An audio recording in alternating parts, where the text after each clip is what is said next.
I love getting the opportunity to review tracker knives. I just have a lot of fun with them. I have a lot of fun talking about them. And on my channel, I have reviewed several different versions of the tracker knife.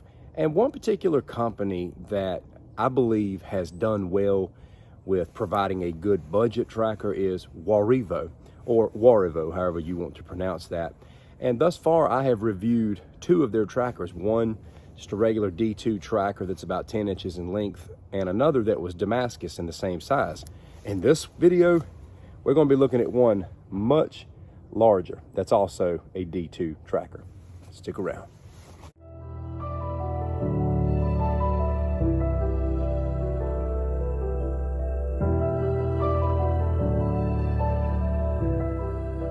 Before we get started, I just want to give a warm welcome to everybody. Thank you for taking time to watch this video. And if you're new to the channel, welcome to 411 Outdoors. I hope you find this content helpful and resourceful. Let's get rolling. My tracker obsession journey began a little over a year ago when I started just buying different ones and reviewing them. I've reviewed trackers from Black Wolf Knife, GCS, like I said, two from Warivo, and I had a Tom Brown tracker donated to the channel as well. And there may be others that I'm not remembering. Oh yeah, I reviewed the tracker that was like the Armory replicas, like literally the cheapest tracker on the market. That one had kind of a, I don't know, I didn't like the design of it. It was fun to get out and play around with, but nevertheless, I did review that. But this one right here is probably one of the most unique that I've held in my hand thus far. This is a big old chunk of D2 steel, and it's got a very, very solid handle and tang construction, and it's very, very, very weighted. I've often said that the tracker knife reminded me of a hybrid of a knife and a hatchet. Well, this one gives me like a knife, hatchet, and machete vibe. It's 12 inches in length, and it's a 5-inch handle with a 7-inch blade. And they have really stepped up their game with the sheaths as well. The material on this one is a lot better than the ones I reviewed previously. Now it is a left-handed scout carry, but you can also carry it on your right side as well. It's very weighted at 15.7 ounces. It's got a really big handle. One of the reasons why I give my glove size on these videos, which is a large, is because it helps you gauge how much room you have. Like if you've got like a real massive paw, like an XL, double XL, I mean, you've still got so much handle here to work with. But this handle also allows you to get down on the bottom for chopping and so forth. As you can tell, that's a nice chop swing. It actually gives you a lot of leverage, and it hits really hard with that good swing. I'm doing some clearing on a path, and I'm gonna take this tree down right here. I just want you to see a little bit more chopping being done with this, because I really do believe they are effective choppers.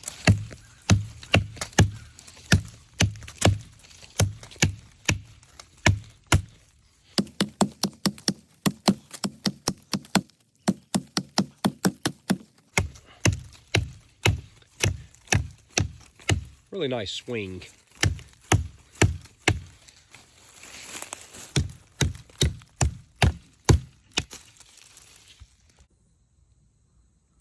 You've got people who love trackers, you got people who don't like them. But one thing I can say about a tracker knife is that having something like this with you is a way to have a functionable knife and something like a hatchet all at once without having to carry maybe a knife and a hatchet, or a knife or a tomahawk. This can even do some delicate tasks. When I've got something like this big with me when I'm out, I still like to have something smaller to work with, like maybe keeping a Mora companion in my bag. Something like this with a Mora would be a really good combination if you were out and you needed to do a little bit of everything. There's also other cool tricks you can do with these things, like you could stab it in a piece of wood, and if you wanted to carve, you could go in and carve just like this and just drag it right across that part right there. Makes carving really easy. That's pretty cool. This does come with a very sharp edge. This knife came out of the box very sharp. Now, the curve is not very sharp, I will tell you that. Now, this part of the blade is really sharp, but I want you to look at that curve. That could actually use some sharpening. That's the one, I guess, weak point in the whole thing, is it gets a little thick right through there. You may or may not use that curve for anything. It keeps getting out of focus. You may or may not use that curve but that point of the tracker could use some work. This little section right here. You can see the oil that's on the blade here that came out of the package. It does come oiled up. This wasn't excessively oiled, but it did have some. But one thing you'll notice with these Warivo trackers is you're going to get a different saw every time. Some are very, very dull. This one's kind of in between. I'll show you how well it notches. I don't consider these saws by any means, but if you need to notch, you can get in there. See there? This one's actually cutting a pretty good notch.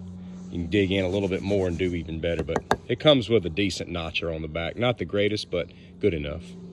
I always use this section to baton with. This is kind of like my slicing edge. This is kind of what I baton with if I'm going to baton, and you can obviously beat the back right here. You don't have to do it on this side. So you do have that option. You've got one side of the blade you can baton with, one you can slice with. That gives you some versatility.